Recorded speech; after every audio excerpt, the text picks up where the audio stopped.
Sekarang kita tengok contoh soalan bagi faktor kepekatan. Okay, so kita tengok contoh soalan ini. Dia kata rajah menunjukkan susunan radar bagi elektrolisis natrium klorida. So bila kita tengok kat sini natrium klorida, so 1.0, so kita consider ia pekat. Okay, pekat Okay, so dia kata nyatakan faktor yang menentukan hasil pada elektrod P dan Q. So bila dia nak tahu hasil terbentuk pada elektrod P dengan Q, so kita kena kenal pastilah. Okay, yang mana katot, yang mana anod. So kat sini pendek, negatif, panjang ni positif. So sini adalah positif, sini adalah negatif. Okay, negatif ini adalah anod. Okay, ini adalah katot, ini adalah anod, ini adalah katot. Okay. Kemudian kalau dia kata kat sini, bila pekat kan apa yang kita tahu pekat, okay, yang kita perlu tahu kat sini, anod dengan katot. Okay.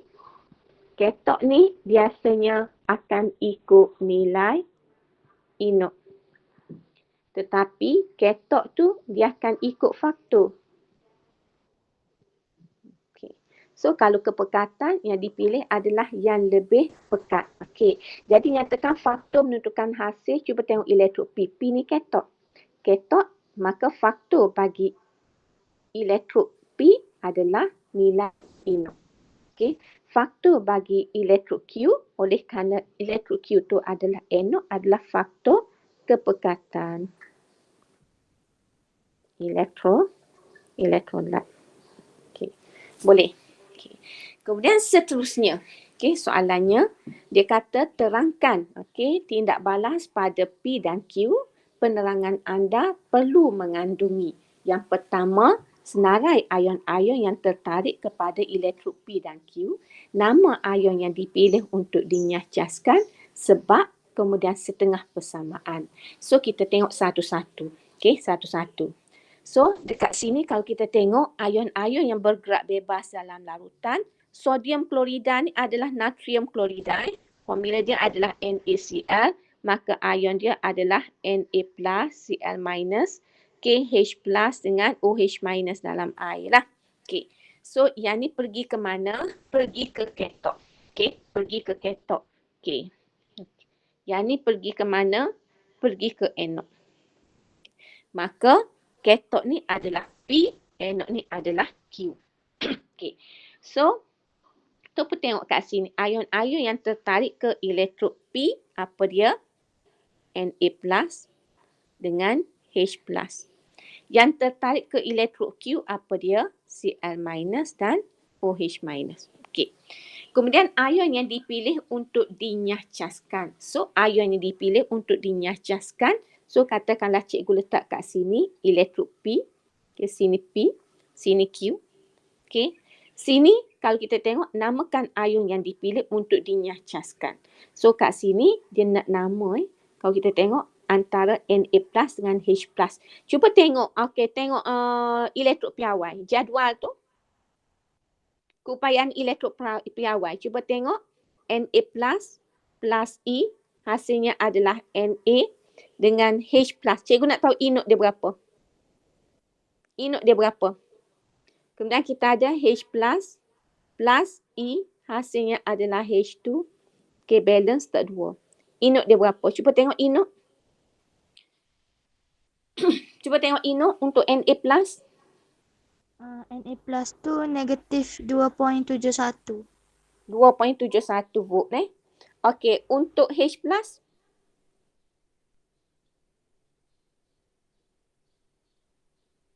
Kosong. Tidak. Okey. Jadi maknanya kat sini, P ni apa dia? P ni adalah katot. Okey. Q ni apa dia? Q ni adalah anod. Katot tempat apa? Katot tempat terima elektron. Okey. Anod tempat apa? Anod tempat lepas elektron. Okey. Jadi kalau kita tengok kat sini, anod. Okey, kalau dikata namakan ion yang dipilih, tengok ni. Hok ni, negatif ni dia nak lepas. Tapi anod ni nak terima. maka yang terima adalah H+. Jadi namakan ion yang dipilih, maka yang dipilih adalah ion hidrogen. Okey. Sebab kenapa ia dipilih? Kerana inok. Okey, nilai inoknya, okey, inoknya adalah kurang negatif. Okey, kurang negatif. Okey. Manakala yang dinyacaskan dekat anod siapa dia? Cl-. Okey, Cl- nama dia ion klorida. Okey, sebab kenapa? Okey, sebab kerana dia pekat, maka kita kata kepekatannya lebih tinggi. Okey, boleh. Okey, kemudian diminta awak menulis setengah persamaan, maka setengah persamaan bila H+, cikgu salin balik setengah persamaan ke atas, dia akan jadi plus 2E, hasilnya adalah H2. Maka di ion klorida dipilih, hasilnya adalah Cl2, tolak, buat mari ke sini jadi tambah elektron, balance tak dua. Okey, boleh Jadi untuk jawab soalan ini, awak lebih baik buat dalam jadual pun tak apa. Buat jadual macam ni. Buat jadual. Okey. Ni tulis P, ni tulis Q. Lepas tulislah satu ke apa dia? Okey, senarai. Ion, bla bla bla bla bla. Dua ke apa dia? Nama. Tiga ke apa dia? Okey, lepas tu letak balik. Senaraikan ion. P ni siapa pergi? P ni siapa pergi? Na dengan H+. Okey. Q ni siapa pergi? Cl- dengan OH-. Okey. Siapa dipilih sini? Okey, ion ni. Okey, letak kat sini. Yang ni, Pak mari letak kat sini. Okey, selesai. So, kita pergi kepada soalan seterusnya. Okey, dia kata lagi, eksperimen 1 dan 2 dijalankan. Kita tengok soalan lain ni. Eksperimen 1 dan 2 dijalankan untuk menyiasat faktor yang mempengaruhi nyahcas ion pada elektrod-elektrod. So, mana? Ni. Dia bagi kat sini larutan kalium iodida 0.001. Jadi, bila 0.01, kita consider dia cair, maka faktor yang dipilih pada anod dengan katot adalah faktor nilai inok. Okay. Boleh. Yang ni kita consider dia pekat. So, 1.0 adalah pekat. Bila pekat, maka faktor yang dipilih adalah faktor kepekatan. Jadi, anod faktor kepekatan. Tapi, katot masih lagi ikut nilai inok. Okey. Kemudian pemerhatian dia, gas tidak berwarna terhasil pada katot dan bunyi pop. Ini menunjukkan gas apa? Gas hidrogen. Gas tidak berwarna terhasil menyalakan kayu uji berbara. Ini gas apa? Gas O2. Bila gas O2, maka nak cerita kepada kita yang dipilih adalah OH-. Yang ini dipilih adalah H+. Sini pun sama, bunyi pop, maka H+ dipilih. Okey, bunyi pop itu menunjukkan gas ini adalah gas H2.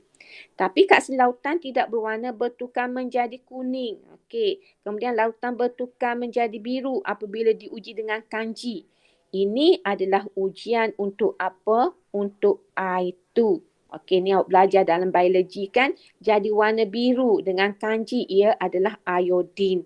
Okey, ia adalah iodine. Kalau iodine, maknanya yang dipilih adalah ion I-. Okey. Jadi dia punya diagram ini menceritakan kepada kita benda ni. Daripada pemerhatian kita tahu. Okey, kalau gas tidak berwarna, lepas tu dia buat ujian, okey, bunyi pop, maka gas hidrogen ini bermakna H+ yang dipilih. Okey. Dia kalau kita tengok kat sini, karbon ni kalau kita tengok, okey, kalau cikgu buat freely moving ions kan, kita ada K+ ni, kalium iodida, K+ dengan I-. Okay. So, kita ada H+ dengan OH-. Okay. Yang ni pergi ke mana? Akan pergi ke katot.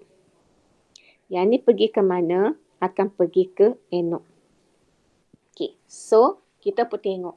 Oleh kerana faktor inok, kita tengok satu-satu. Okay, satu-satu. Okay, satu-satu. Jadi, kita tengok K+, plus elektron, hasil K. Lepas tu kita tengok lagi H+, plus elektron, hasil H2. Okey, cuba tengok inok belaka berapa ni nilai inok ni. Kemudian kita ada I2 hasilkan. Okey, sorry bukan ni. Okey. So kita ada I2 betul lah tu. Okay. Tengok inok belaka. Sorry, inok. Tengok inok belaka. I2 plus 2 elektron jadi 2I minus. Okey, kemudian OH minus. Kita ni. Tengok inok belaka.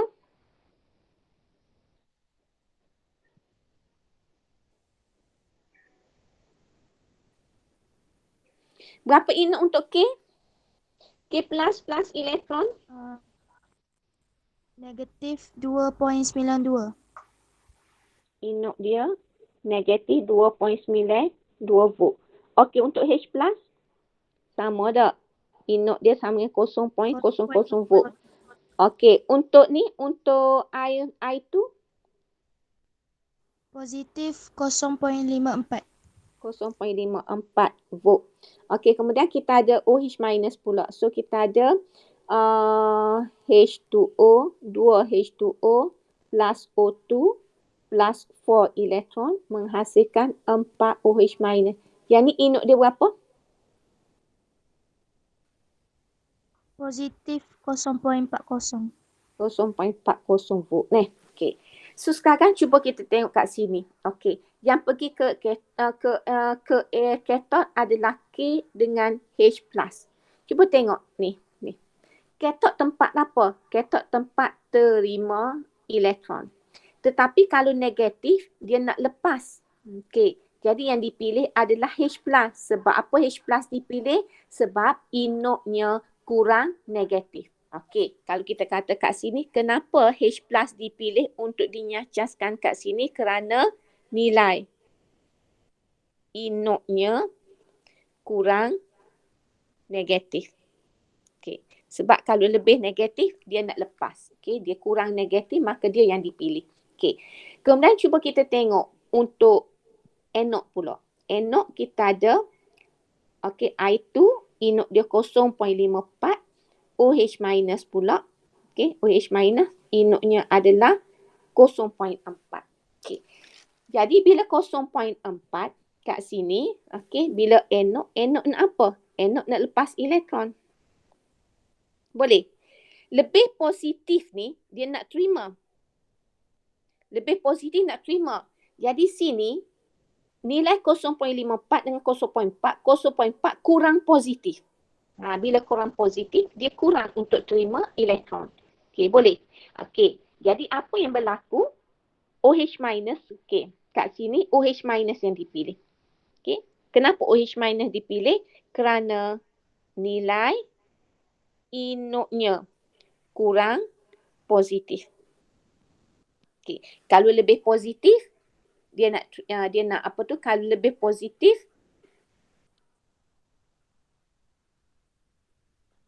tak? Kalau lebih positif dia nak terima kan? Lebih positif dia nak terima. Okey, sekarang bila dia kurang positif maka dia akan lepas. Okey, dia akan lepas. Tu yang jadi OH minus ni.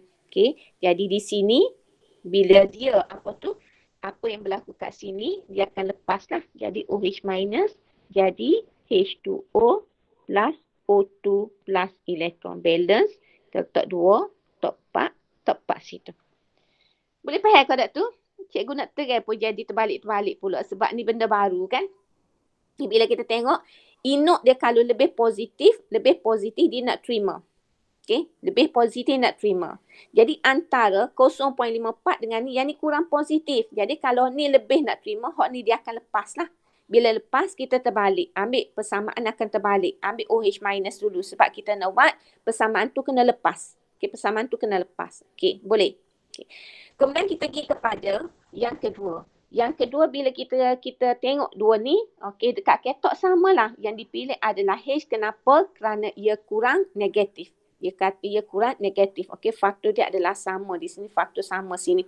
Okey, tetapi I minus dipilih. Okey, walaupun I minus ini dia lebih cenderung untuk terima ni, inok dia lebih negatif, lebih positif, dia cenderung nak terima.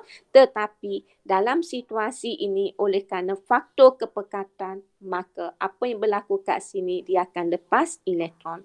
Jadi kat sini dia lepas elektron. Jadi I minus, okey, dia akan jadi I2 lah. Okey, dengan lepas elektron balance tak dua. Okey, kenapa dia lepas? Dia akan inok dia tu sepatutnya dia terima sebab faktor kepekatannya lebih tinggi. Faktor apa kat sini? Faktor kepekatan. Kepekatannya lebih tinggi. Okey. Jelas ke tak tu? Boleh faham ke? Boleh faham cikgu. tak? Boleh. Boleh. Ada nak tanya? Ada nak tanya tak? Tak ada, cikgu. Tak ada. Okey. So soalan dikata namakan hasil yang terbentuk di anod dan di katod dalam eksperimen 1 dengan eksperimen 2. So kita tengok kalau kita nak buat eksperimen 1. Okey, kita tengok eksperimen 1 dengan eksperimen 2. Okey, dia nak apa dia? Nama hasil. Hasil di anod. Lepas tu di katod. Okey, eksperimen 1 dengan 2. So nama hasil dekat anod untuk eksperimen 1 cuba tengok. Eksperimen 1 hasilnya dekat anod adalah gas oksigen. Okey, katod iodin. So kat sini dekat anod, okey, eksperimen 1 adalah gas oksigen. Dia NO itu dah gas oksigen. Hak ni pula apa dia? Larutan iodin. Okay. Sebab apa kita kata larutan? Sebab dia kata kat sini larutan tidak berwarna dikelilingi bertukar menjadi kuning. Okey, itu kita panggil larutannya adalah larutan iodin. Okey. Kemudian di katod dua-dua adalah gas hidrogen. Okey, hak ni pun sama, gas hidrogen. Okey. Kemudian soalan dia kata, jelaskan jawapan anda dengan menggunakan setengah persamaan. Okey, jelasnya tadilah. Macam mana nak jelas tadi? Okey, so kita ambil satu-satu. Eksperimen 1. Okey, di anod, okey, ion hidrogen dipilih untuk dinyahcaskan. Kenapa? Inoknya kurang negatif. So kat sini, kalau kita nak jelaskan, kita boleh kata kalau kita nak ambil di katod je dulu. Ambil katod kan, kenapa gas hidrogen? So, ion H+ dipilih untuk dinyahcaskan kerana nilai inoknya kurang negatif. Yang ni pun sama. Ni sama. Sama dengan ni Okey. Cuma kita tengok yang anod. Kenapa gas oksigen dipilih? Inok juga. Sebab faktor nombor 1 adalah faktor inok. So, yang dekat anod kita boleh kata ion OH-. Okey, dipilih untuk dinyahcaskan di anod. Kenapa? Kerana nilai inoknya kurang positif. Okay. Manakala iodin pula, kenapa?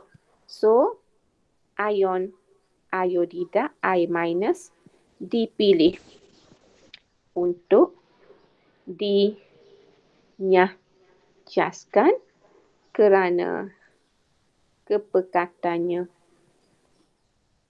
lebih tinggi. Okey, boleh Kemudian dia minta awak tulis setengah persamaan. Okey, setengah persamaan kalau nak dapat oksigen, macam mana setengah persamaannya? Oksigen kita ada 4OH- hasilkan 2H2O plus O2 plus 4 elektron. Hidrogen pula setengah persamaannya adalah Okey, 2H plus 2E produce H2. Sama yang ni lah. 2H plus 2E produce H2. Manakala iodine pula, ion iodida yang dipilih membentuk iodine plus elektron valence tak 2. Okey, selesailah. Okey, ada soalan nak tanya? Ada soalan nak tanya? Tak ada ke? Cikgu heran juga sebenarnya awak tak ada soalan nak tanya. Tak tanya cikgu melalui WhatsApp pun tak ada tanya soalan kepada cikgu. Sebab tajuk ni kalau untuk sebelum ni memang pelajar akan rasa tajuk ni susah lah.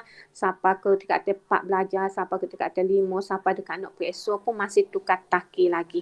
Jadi bila awak tak ada soalan nak tanya ni, cikgu tak tahulah sama ada awak boleh terima ke ataupun awak tak boleh nak terima. Lepas tu tak tahu nak tanya kat mana. Okey?